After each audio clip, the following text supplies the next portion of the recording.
noite, quem já está aqui esperando na sala. Tudo bem?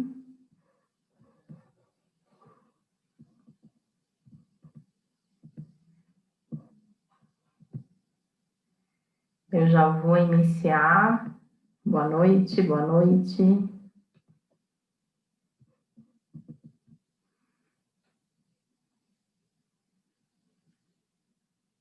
Oi, eu já vou começar, tá? Eu estou transmitindo também aqui pelo Instagram para ficar salvo.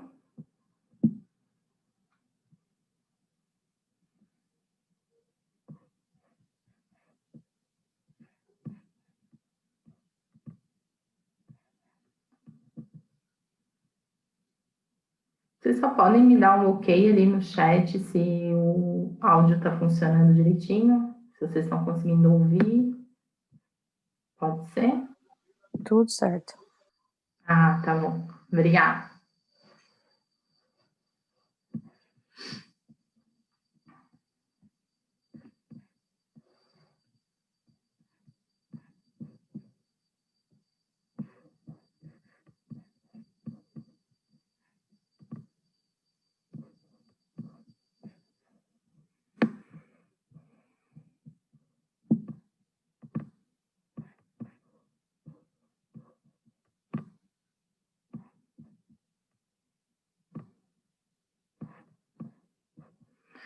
Então, vamos lá, gente. Muito boa noite para todo mundo. Obrigado pela presença de vocês aqui. Muito, muito gratificante ter vocês aqui. E o tema da nossa conversa aqui hoje, da minha conversa com vocês, é como alfabetizar meu filho em casa. E esse tema surgiu a partir do meu trabalho. Eu sou professora, a partir do meu trabalho na escola, com a suspensão das aulas presenciais, e nas reuniões de professores eu ouvi muitas colegas dizendo que não seria possível alfabetizar em casa, né? Eu sou mãe, educo minha filha em casa e eu sei que é possível a alfabetização feita pela família. E então surgiu essa ideia de trazer esse assunto aqui numa conversa com vocês. Eu sou Alana Cipriano. Deixa eu aqui. E sou pedagoga, sou especialista em educação de surdos e também sou professora alfabetizadora. Já trabalhei desde a educação infantil até a educação de jovens e adultos. E como eu falei para vocês, eu educo minha filha em casa, por isso eu acredito na educação familiar.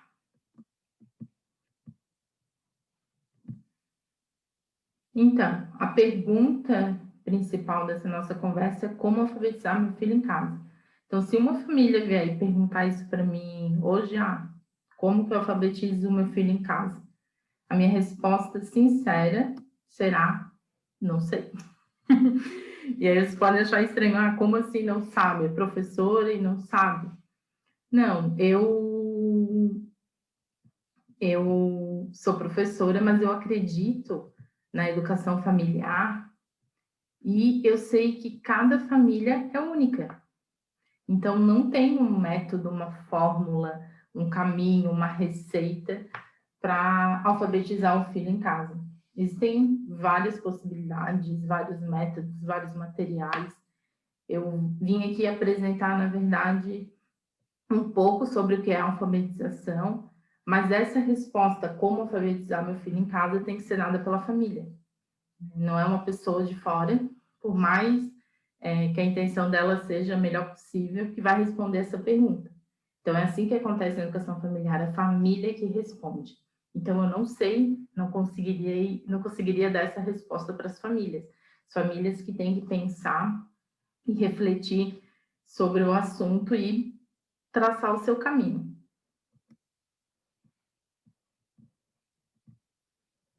Mas eu trouxe algumas questões.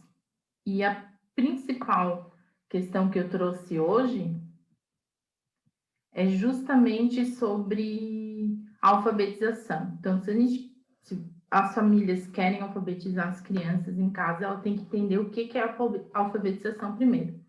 E aí vem a minha primeira pergunta, né? A alfabetização é um processo natural? Ela acontece naturalmente?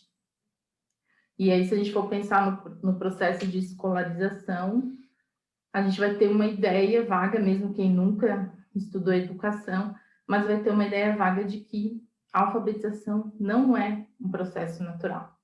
E agora eu vou falar um pouquinho por que não é um processo natural.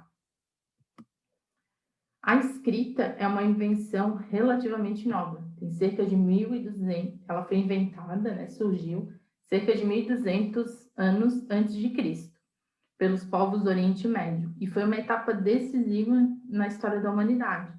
Tanto é que a gente pode considerar, inclusive, o primeiro ato de um certo humanismo e o nascimento das sociedades modernas, da nossa cultura. Ela era tão especial que muitos povos diziam que era uma criação divina, que era um presente divino, né? Inclusive uma expressão da alma, de tão importante que a escrita se tornou durante a sua invenção. Hoje, ela continua sendo importantíssima, tanto é que nós identificamos a nossa sociedade como uma sociedade letrada, completamente imersa e organizada na leitura e na escrita. Inclusive, o indivíduo que não é alfabetizado, ele é considerado marginalizado, né? Ele está à margem, ele não consegue ter acesso a tudo que a gente tem na sociedade, né? Porque a nossa sociedade hoje é letrada.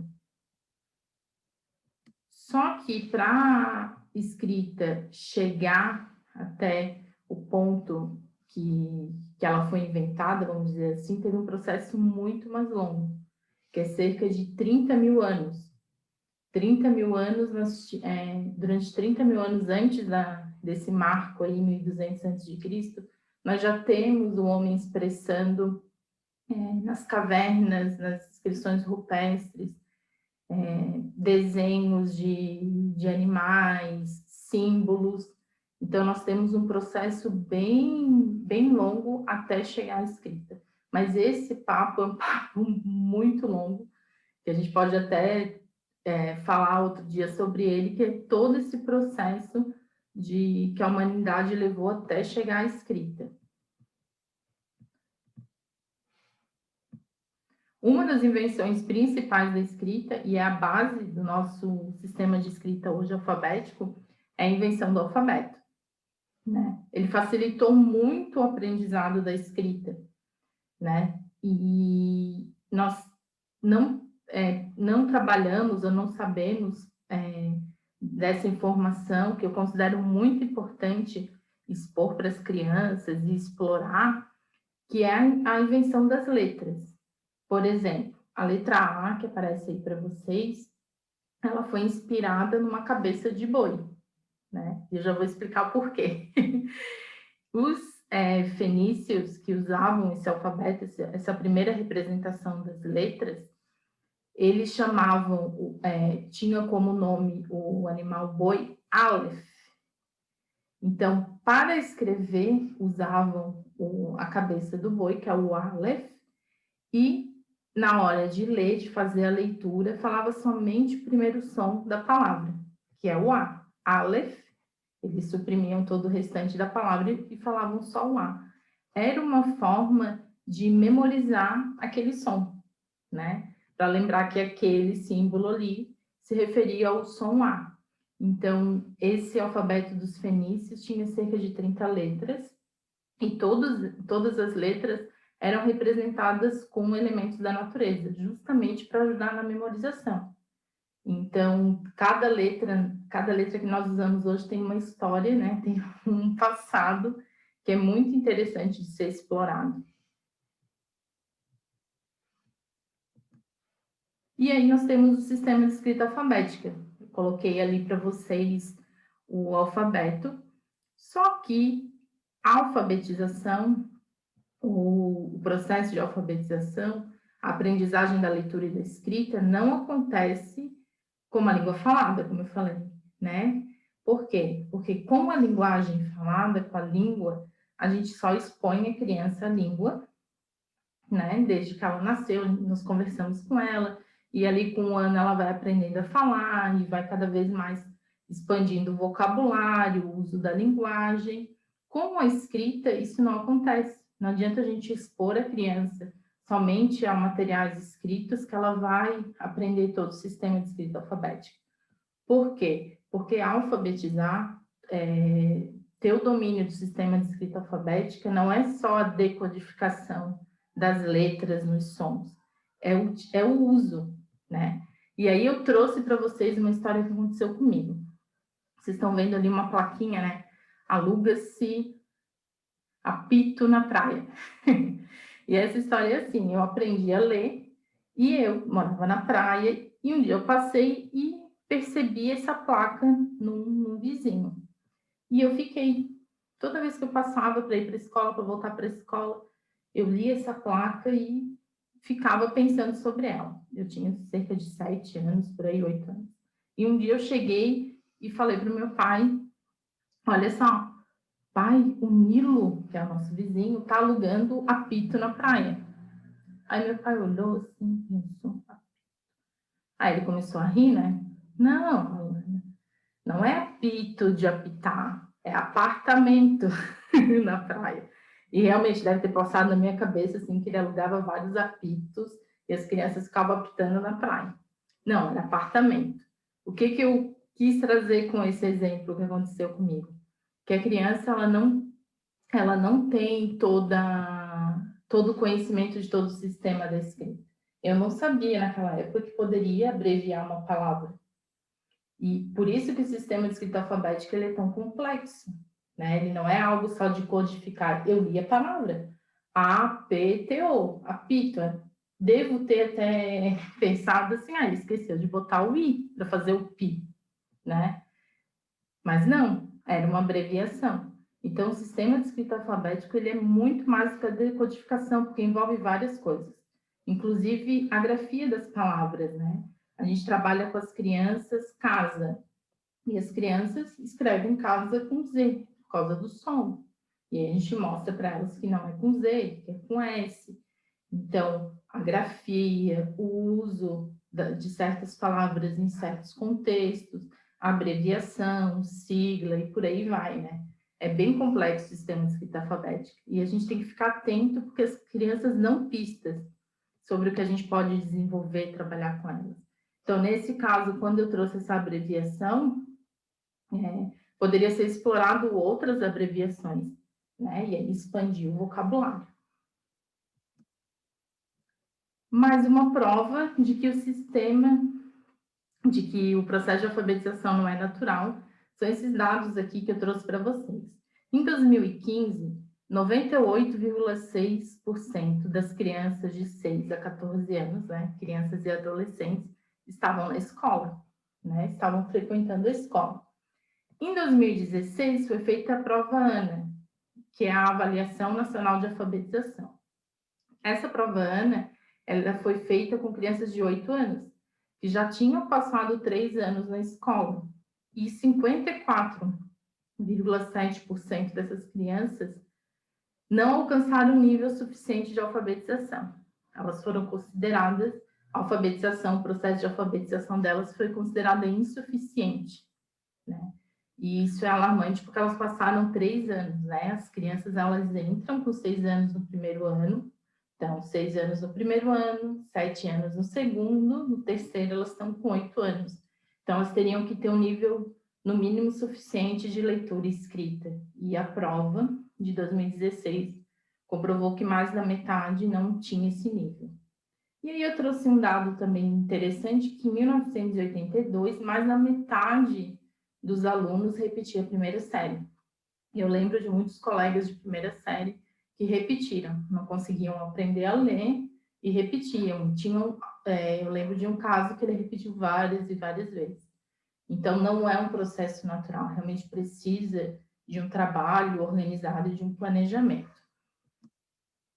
E quais são as habilidades, então, que nós precisamos desenvolver para a criança ter um processo de alfabetização tranquilo?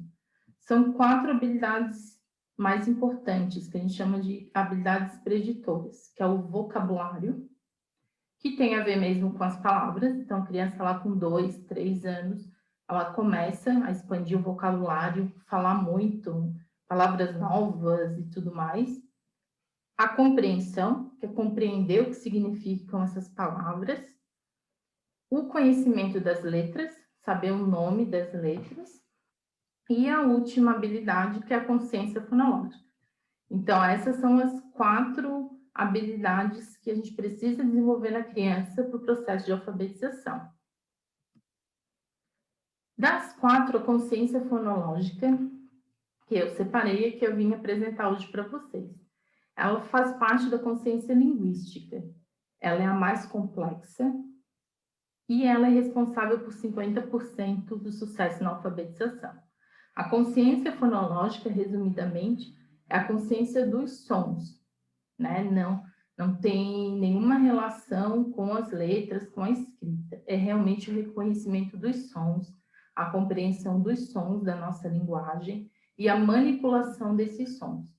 Então, eu vou apresentar aqui para vocês as fases da consciência fonológica, e ela é a mais complexa porque ela tem uma hierarquia. A gente começa no nível e vai ampliando esse desenvolvimento. E a hierarquia da consciência fonológica é essa. A gente tem a literação e a rima, noção de palavra, consciência silábica e consciência fonêmica. Então, a gente começa com a literação e com a rima, o trabalho, e vai desenvolvendo as outras. A literação é a repetição de sons de consoantes iguais. E isso a gente tinha lá na cartilha, pelo menos na cartilha que eu fui alfabetizada, né? Ivo viu a uva, né? Aí a gente usou a consoante V, ou a baba do boi é boa, né? Apesar de não fazer muito sentido, aí a gente usou a consoante B. Então, a literação é essa repetição das consoantes, do som das consoantes. E a gente vai ter isso em parlendas, em brincadeiras cantadas, em poemas, em vários suportes a gente pode ter a literação. A rima já é a correspondência fonética da palavra, é a repetição do som do final da palavra, né? A gente fala para a criança que é o som que combina. Então, a gente vai ter em músicas, poemas, parlendas, em vários suportes também, em vários materiais, a rima. A noção da palavra é a capacidade de perceber que uma palavra começa ou termina com o mesmo som e que várias palavras formam frases. E a importância da noção da palavra é a criança perceber que a palavra é a menor parte da língua que tem um significado. Então, a palavra vai ter um significado, né? Não é uma coisa solta, uma letra solta que é uma palavra. E que quando eu falo uma frase, eu utilizo várias palavras. A consciência silábica é a capacidade de segmentar, de dividir a palavra em sílabas. E a criança percebe que a palavra pode ser separada em sílabas e manipula essas sílabas, né? Então, por exemplo, em bola, lá, são 2 sílabas. Tá, mas o lá também tá lá em laranja, o lá também tá lá em cola. Então, a consciência silábica é quando a criança consegue perceber que a sílaba, esses pedacinhos das palavras, as sílabas, podem ser manipuladas e formar outras palavras.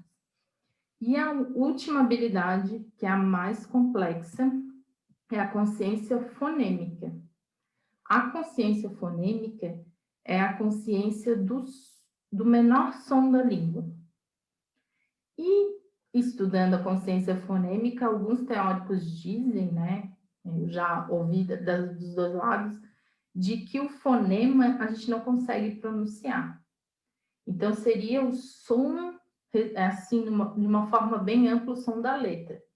Por exemplo, se eu falar a letra B e pedir para, né, para as crianças, ou para vocês mesmos, fazerem o som do B, a gente tem uma dificuldade, né? Só do B. Aí eu tenho sempre a tendência de botar o E, né? Ó, B. Por isso que às vezes as crianças confundem a letra com a sílaba, né? Com o som da sílaba por causa do B, que vai o B e o E. Não, mas o som do B é complexo de executar, de fazer, de manipular. No entanto, a consciência fonêmica é o seguinte, é a seguinte habilidade. Eu tenho o B, né, lá na palavra bola. Se eu tiro o B e coloco o C, eu já não tenho a palavra bola, eu tenho a palavra cola. Então, a criança que alcança a consciência fonêmica alcança justamente essa habilidade de trocar os fonemas, manipular os fonemas e formar novas palavras. E é, como eu falei para vocês, a habilidade mais complexa de todas essas que estão listadas, a consciência fonêmica, né? É o objetivo final de todo o trabalho de consciência fonológica. Por onde começar? Nós começamos, né, o ideal de começar esse trabalho de consciência fonológica é começar a partir dos 2 anos, que é justamente quando a criança começa a expandir bem o vocabulário. Mas nada impede ou não tem nenhuma restrição de idade. Tanto é que eu trabalho com alunos mais velhos e começo justamente pelas rimas e pelas aliterações. Vou dar um exemplo para vocês. Eu tenho uma menina que eu atendo de 7 anos, com atendimento particular, e ela não está alfabetizada. Então, eu começo a trabalhar com ela rimas, aliterações e já apresento as letras. Eu não vou fazer isso com uma criança de 2 anos, né? A apresentação das letras e tudo mais é um pouco mais tarde, por volta dos 3 anos e meio, 4 anos, depende do desenvolvimento da criança. Mas com essa menina de 7 anos, eu trabalho todos os atendimentos, eu trabalho rima, literação e trabalho com as letras. Eu trabalho com o som e com as letras, com a questão dos jogos silábicos. Por quê? Porque ela já tem uma idade em que ela já está no processo mesmo de alfabetização. E para começar com crianças menores, eu indico de 15 a 20 minutos diários, com as atividades organizadas e planejadas, né? E aí depende muito da organização da família e do próprio desenvolvimento da criança. Como fazer, né? Eu disse por onde começar, agora vou explicar como fazer. Eu passo aqui, na verdade, são três passos que eles não precisam ser feitos nessa ordem, né? E um não elimina o outro. Eles podem ser trabalhados juntos. E eu vou explicar cada um deles. Primeiro, a gente começa com a exposição. Então, na primeira etapa, a gente expõe a criança ao maior número de materiais, de interações com rimas e aliterações. Música, brincadeira, história rimada, poema. Essa exposição, como eu falei, planejada, pode começar a partir dos 2 anos. E ela não é substituída nas outras etapas. A exposição continua durante todo o processo. Mas é importante que a gente exponha a criança para que as outras 2 etapas consigam ser desenvolvidas, certo? Porque aí vem a capacidade discriminativa. E nessa etapa, a gente vai apresentar para a criança as opções. Vou dar um exemplo. Trabalhamos com música, com poema, e aí a gente vai começar a trabalhar com atividades assim. Olha só, mostra uma figura para a criança de um balão. E aí você mostra várias outras imagens com objetos e alguns que rimam com balão, por exemplo, um pão, uma mão e uma bolsa. E aí tu vai apresentar para a criança, olha só, o balão. Será que balão rima com pão, com mão ou com bolsa? E aí a criança vai discriminar, né? Vai perceber, identificar a rima e vai dizer, não, rima com pão e com mão. Então, nesse primeiro momento, a gente apresenta as opções e vai trabalhando, né? Desenvolvendo essa habilidade com a criança. A última etapa é a etapa gerativa, em que a criança vai criar, vai gerar as rimas e as aliterações. E para ela poder gerar, para ela poder criar, ela vai ter que ter sido exposta e vai ter que ter um repertório. Por isso que a exposição ela é tão importante, né? Não tem como a gente pedir para uma criança fazer um poema ou uma história rimada se eu não expus ela a várias rimas. E ela não compreendeu o que é uma rima. Depois de muita exposição da atividade discriminativa, ela vai entender o que é uma rima e vai começar a produzir a rima, que aí é a capacidade gerativa. Uma etapa não elimina a outra. Na verdade, a gente pode trabalhar com as três ao mesmo tempo, desde que seja planejado. Muito obrigada. Chegamos ao final. O meu objetivo aqui realmente foi apresentar o processo de alfabetização de uma forma simples, né? Rápida. Claro que tem muitos outros detalhes aí que podem ser explorados. No entanto, eu acredito realmente que é um processo, então a gente tem que entender como é que ele acontece, principalmente a origem, né? Quando eu falei lá um pouquinho da história da escrita, eu acredito que a gente tem muito a aprender, eu tenho muito a aprender ao pesquisar e entender como o homem chegou até a invenção da escrita. Eu acho que nessa história tem muitas pistas de como a gente pode melhorar a aprendizagem e como a gente pode promover a alfabetização das crianças. Aí está meu e-mail, meu telefone. Então, se ficar alguma dúvida, se tiverem alguma questão, podem mandar, eu respondo sem problema, com o maior prazer. E é isso por hoje. Uma boa noite para vocês e muito obrigada.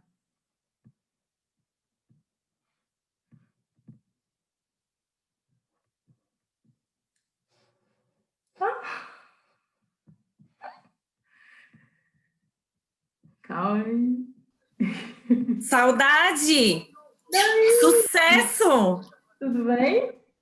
Tudo certo. Um beijão. Beijo. Eu tô com o login da minha irmã. Aí foi sem querer, aí eu já entrei mesmo. Tá Beijão. bom. Tchau. Obrigada. Tá, obrigada, gente.